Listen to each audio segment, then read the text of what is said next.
नमस्कार दोस्तों। हमारे सबके जीवन में मैं हूँ, आप हैं, कोई और है, कोई भी इस सृष्टि पे जीवधारी है, प्राणधारी है, सबको एक ही भय है। सबसे ज़्यादा जो भय हमारे जीवन में है वो मौत का भय है, मृत्यु का भय है। हमारे जीवन में ये मृत्यु का भय क्यों है, इसी विषय पर आज हम चर्चा करेंगे। तो हमें ये जो मृत्यु का भय है, क्या हमें वाकई में मृत्यु का भय है? हम मौत से इतना घबराते हैं, किसी की डेथ को देख के इतना घबरा जाते हैं कि हम डेथ के बारे में सोचना तक भी पसंद नहीं करते।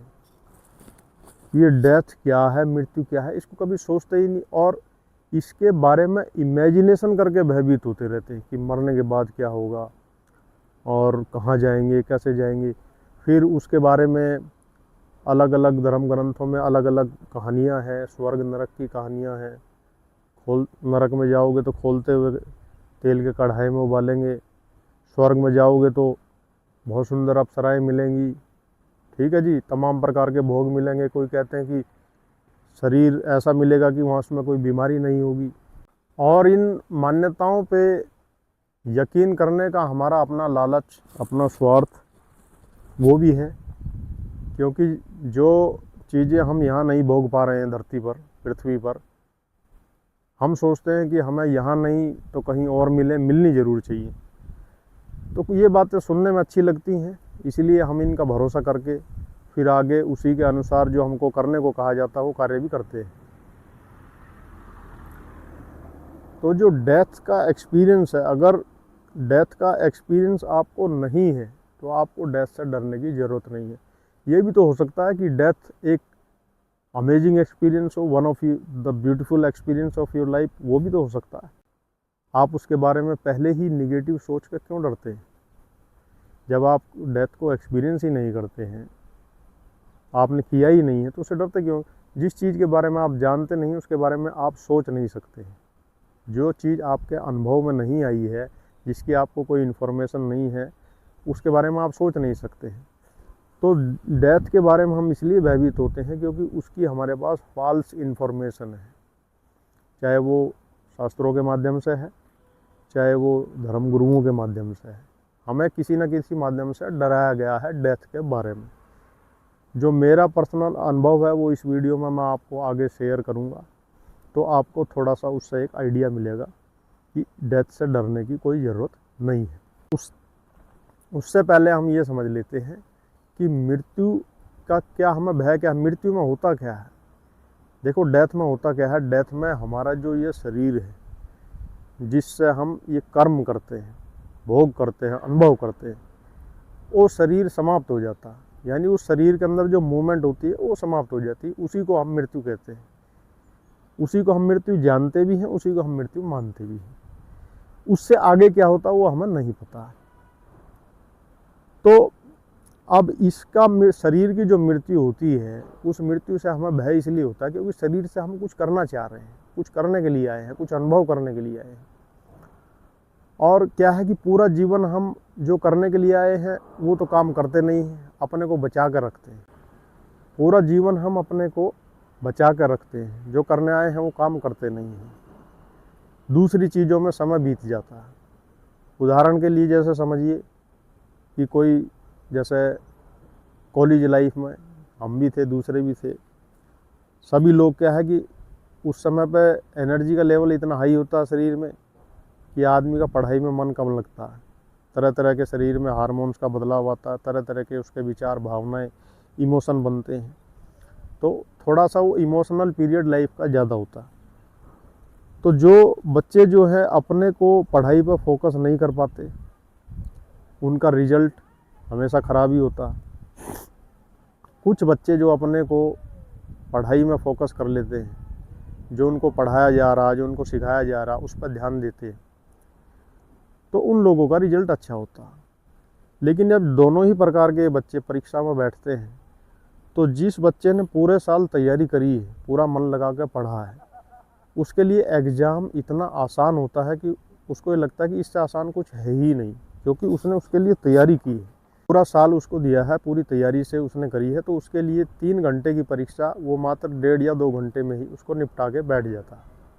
वहीं जो दूसरा बच्चा है जिसने पूरे साल जो है इधर उधर समय गंवाया है बेकार की बातों में, आवारागर्दी में, पढ़ाई पे फोकस नहीं किया, ध्यान नहीं दिया है, जो यह सोचता रह गया है कि आखिरी के 2 महीनों में कर लेंगे, कहीं से कोई गाइडेंस ले लेंगे, कोई टिप्स ले लेंगे और वही उसी से हम पास हो जाएंगे। तो जो इस उम्मीद में बैठा रहा है और उसने जिसने पढ़ाई पर फोकस नहीं किया है, सिर्फ उसी बच्चे को परीक्षा से घबराहट होती है। उस बच्चे की जैसे ही परीक्षा नज़दीक आती है, एग्ज़ाम नज़दीक आने लगते हैं, उसका शरीर कांपने लगता है, उसके प्राण कांपने लगते हैं। क्यों? क्योंकि उसने पूरा साल ऐसे ही गंवाया और जब परीक्षा का समय आता, दिन आता, तो उस दिन वो सबसे ज़्यादा घबराया हुआ होता है। और 3 घंटे की परीक्षा में भी वो इस उम्मीद में बैठा रहता है कि आखिरी के आधा घंटे में या 1 घंटे में जो बच्चा उसके आगे बैठा है, जो पूरा साल जिसने पढ़ाई करी, कि वो अपना पेपर कंप्लीट करके उसको कुछ बता देगा और उससे उसका काम चल जाएगा। लेकिन जब आखिरी की 5 मिनट बचती हैं, टीचर है वो आंसर शीट कलेक्ट करने लगते हैं, तो उस समय उस बच्चे के प्राण जो है कांपने लगते हैं। उस समय उसको कोई उम्मीद नहीं है कि अब उसको कोई बताएगा, तो वो क्या है कि जो भी उसके मन में आता है वो लिखना शुरू कर देता है। लेकिन उसको भी पता है कि उसके लिखने का कोई अर्थ नहीं है, वो जो लिख रहा है वो सब बेकार है, लेकिन फिर भी अपने मन को तसल्ली देने के लिए लिखता है। ठीक ऐसी ही स्थिति हमारी भी हमारे जीवन में होती है। हम जो काम करने आए हैं वो तो हम काम करते ही नहीं, दूसरे ही कामों में फंसे रहते हैं जो हम करना नहीं चाहते, और उसी के कारण हमारे दिल में एक गिल्ट पैदा हो जाता है, एक गिल्ट गिलानी का भाव पैदा हो जाता है, क्योंकि हम अपने पे काम करने के लिए आए हैं। जो भी मनुष्य का तन मिला है, मनुष्य का तन देव राक्षस सभी योनियों से ऊपर तन है, और ये सिर्फ और सिर्फ आत्मिक उत्थान के लिए मिला, आत्म जागरण के लिए मिला। वो तो उस साइड तो हमारा फोकस जाता नहीं, हम दूसरी तरफ वो समय गंवा देते हैं अपना, दूसरी चीज़ों में, भोगों में समय गंवा देते हैं, किस पैसा कमाने में, इन चीज़ों में। जो आदमी पैसे के पीछे भागने लग जाता है, पैसा उससे आगे भागने लग जाता है, वो सारा समय पैसा कमाने में तो दे देता है, पैसा कमा भी लेता है, लेकिन पैसा कमाते हुए अब समय तो एक ही है, या तो उसको पैसा कमाने में लगाओ या पैसा खर्चने में लगाओ। तो सारा समय जब पैसा कमाने में दे दिया तो पैसा खर्चने के लिए समय नहीं रहा। अब उसको अंत समय में ये सब चीज़ें याद आती है, मृत्यु के क्षण में उसको ये सब चीज़ें याद आती है, क्योंकि मृत्यु के समय आदमी का चित्त खुल जाता है, चित्त में आपको सब कुछ दिखाई देता है जो आपने किया है और जो आप करने आए थे, वो दोनों चीज़ें आपको दिखाई देंगी। आप यह करने आए थे, आपने यह किया, इसका विपरीत। तो वहाँ देख कर आपकी बुद्धि उस चीज़ से घबराती है। उस स्थिति में आपकी बुद्धि को एक घबराहट पैदा होती है, शरीर में कंपन पैदा होता है, प्राण कांपने लगते हैं कि मैंने समय गंवा दिया। लेकिन फिर उस समय पर होना तो कुछ नहीं है, हो कुछ सकता ही नहीं, क्योंकि टाइम तो पूरा हो गया। तो फिर क्या है कि आपकी आत्मा फिर से नए जीवन की तरफ प्रस्थान करती है, यह संकल्प लेकर नए जीवन की तरफ प्रस्थान करती है कि अब मुझे दोबारा मैं मनुष्य योनि में जाऊंगा, तो मैं अपने मार्ग से नहीं भटकूंगा, मैं अपने आत्म जागरण के लिए, अपने आत्म कल्याण के लिए ही सारा जीवन दूंगा। लेकिन बार बार यही चीज़ें रिपीट होती रहती है, क्योंकि शरीर में आकर फिर आदमी भूल जाता है, क्योंकि सारा ध्यान उसका दूसरों में रहता है। वो सोचता है वो भी तो नहीं कर रहा, वो भी तो सब दुनिया ऐसे ही कर रही है, जब उनका कुछ होगा तो हमारा भी वैसे ही हो जाएगा। लेकिन मृत्यु सबको अकेले अकेले चुनती है, किसी को एक साथ नहीं चुनती कि सब बस में बैठ के एक साथ जा रहे हैं, या किसी यात्रा में एक साथ जा रहे हैं, या एक साथ बैठ के दावत खा रहे हैं। वैसे नहीं, मृत्यु सबको अलग अलग चुनती है। मृत्यु आपको अकेले ही घटती है, सबके साथ में नहीं घट सकती। तो इसीलिए अपने पे ध्यान देना चाहिए। तो दोस्तों, मृत्यु के विषय में जो मेरा व्यक्तिगत अनुभव रहा, साधना काल में जब मैं साधना कर रहा था, तो उस दौरान मुझे कई बार ये अनुभव हुआ। शुरू में जब मुझे अनुभव पहली बार हुआ तो मुझे ऐसा लगा कि हो सकता है कि मेरे मन का कोई भ्रम हो या कोई ऐसा सपना हो मैं देख रहा हूँ। लेकिन जब ये घटना मुझे बार बार हुई तो मुझे ये प्रत्यक्ष बोध हो गया कि मृत्यु से अच्छा अनुभव इस दुनिया में कोई है नहीं। It is one of the amazing experience itself. और इसको डिफाइन करना, इसको बताना भी बहुत मुश्किल है, क्योंकि ये अनुभव कॉमन अनुभव तो है नहीं जिसको हम लोगों के साथ ईजिली शेयर कर सकें लैंग्वेज के माध्यम से। तो जब मुझे ये अनुभव हुआ, मृत्यु का अनुभव हुआ, तो मुझे पता चला कि हमें जो है, जो फियर है हमारे मन में, जो डर है, वो मृत्यु का तो है ही नहीं। क्योंकि मृत्यु में तो कोई डर नाम की चीज़ है ही नहीं। वो इसलिए भी हो सकता है शायद क्योंकि उससे पहले मैंने अपने मन पे, अपनी कॉन्शियसनेस पे, अपने ऊपर काफ़ी काम किया जी। वो काफ़ी लंबा चिंतन किया, बहुत लोगों की उसमें हेल्प भी ली, बहुत गुरुओं की उसमें हेल्प ली। यानी मैं अपना 24 आवर उसी को दे रहा था। हो सकता है कि मेरे लिए एक बड़ा शांत और प्लेजेंट एक फीलिंग थी ये डेथ वाली। मुझे मज़ा भी आ रहा था मरते हुए। तो जब मैं मर रहा था तो मुझे एक ख्याल आ रहा था, जब मेरी चेतना जो है इस शरीर के अंदर अंदर सिमट रही थी, सिकुड़ना शुरू हो गई थी, तो मुझे वो छोटी छोटी चीज़ें याद आने लगी जो मैंने अभी करी नहीं थी, जिन्हें मैं करना चाह रहा था।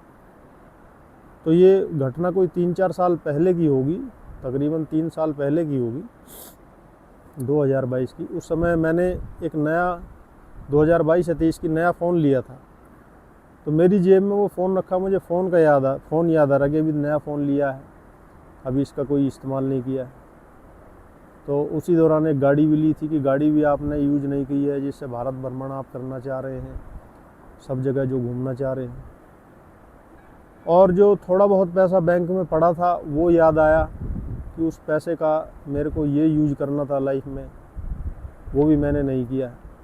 हालांकि उससे कोई घबराहट पैदा नहीं हो रही थी, क्योंकि वो बहुत छोटी मोटी माइनर चीज़ें थी। क्योंकि उससे पहले मैं जो बड़े बड़े मेन टास्क थे मेरे जीवन के, उनको निपटा चुका था। और उनको निपटाने के बाद जो उससे अनुभव था, उससे मेरे को एक जो ज्ञान से बोध हुआ, उससे मेरे को काफ़ी सेटिस्फेक्शन था। तो मुझे वहाँ कोई घबराहट नहीं थी, बस छोटी मोटी ये चीज़ें मेरे को याद आ रही थी। और मेरी चेतना जो है एक बिंदु में कैद होती जा रही थी। जैसे मान लो कि एक वट वृक्ष को जो है दोबारा से बीज में कैद कर दिया जाए, तो उस तरीके से वो उसमें जो है सिमटती जा रही थी। एक बिंदु के अंदर पूरी चेतना मेरी सिमट रही थी। हल्का सा मुझे भय लगा, इन्हीं बातों का भय लगा कि अभी यार ये चीज़ें आपने नहीं करी है, ये चीज़ें आप करते तो अच्छा होता।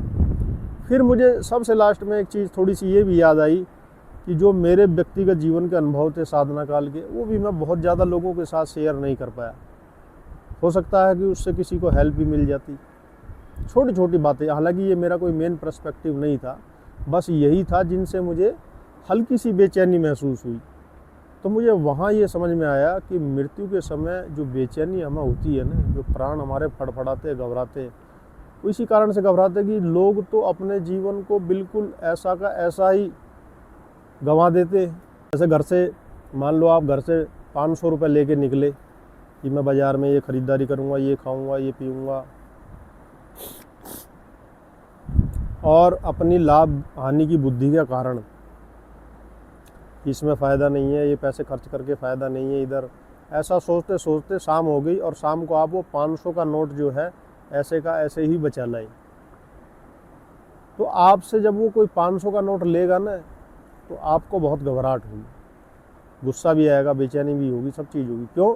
क्योंकि उस 500 के नोट से आप बहुत कुछ करना चाह रहे थे, वो आप कर नहीं पाए अपने लालच के कारण।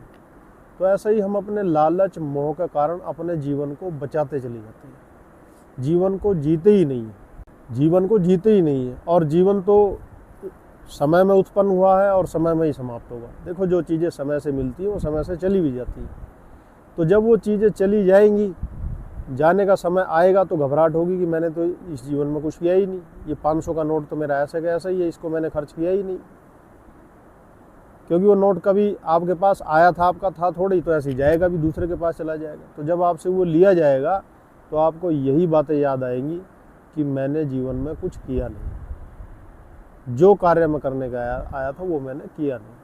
तो इसी भाव से फिर मेरा प्राण वहाँ से दोबारा लौटते लौटते कि भाई अभी नहीं, अभी काफ़ी कुछ करना है, तो मैं फिर से चेतना में आ गया। हाँ, इस दौरान मुझे शरीर से अलग होने का प्रत्यक्ष अनुभव हुआ।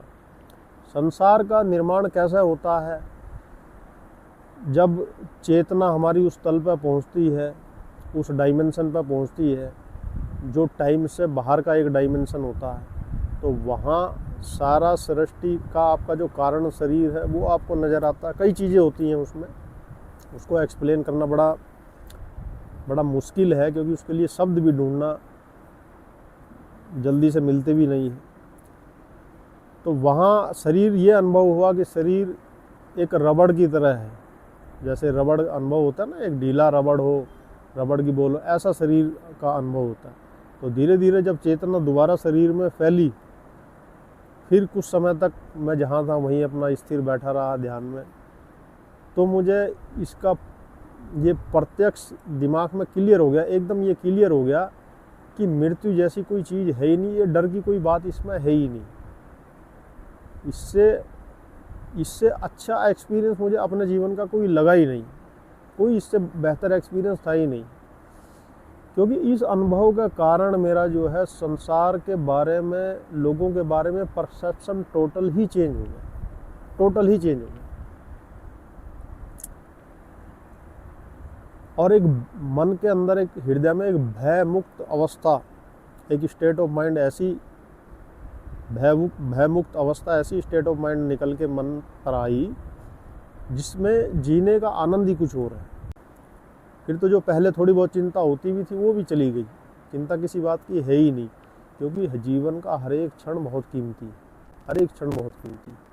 और उसको हम बेकार की चिंता में, जिसका कोई मूल्य ही नहीं है, उसी में गंवाए जा रहे हैं और जीवन जीने पर ध्यान नहीं दे रहे। बस मृत्यु का भय इसी बात से है कि जीवन को जी नहीं रहे हैं, यही भय है, और कोई भय है ही नहीं। जो जीवन को जीने लग जाता है उसे तो भय होता ही नहीं, बल्कि उससे लोग भयभीत होते हैं। भय किसी से भयभीत नहीं होता, उससे लोग भयभीत होते हैं। तो इसीलिए आप भी अपने जीवन को जियो, जैसे आप जीना चाहते हैं वैसे जियो, ना कि जैसे लोग आपसे चाहते हैं वैसे जियो। जैसा आप चाहते हैं अपने जीवन को जियो, और यही निडरता है, यही निर्भयता है।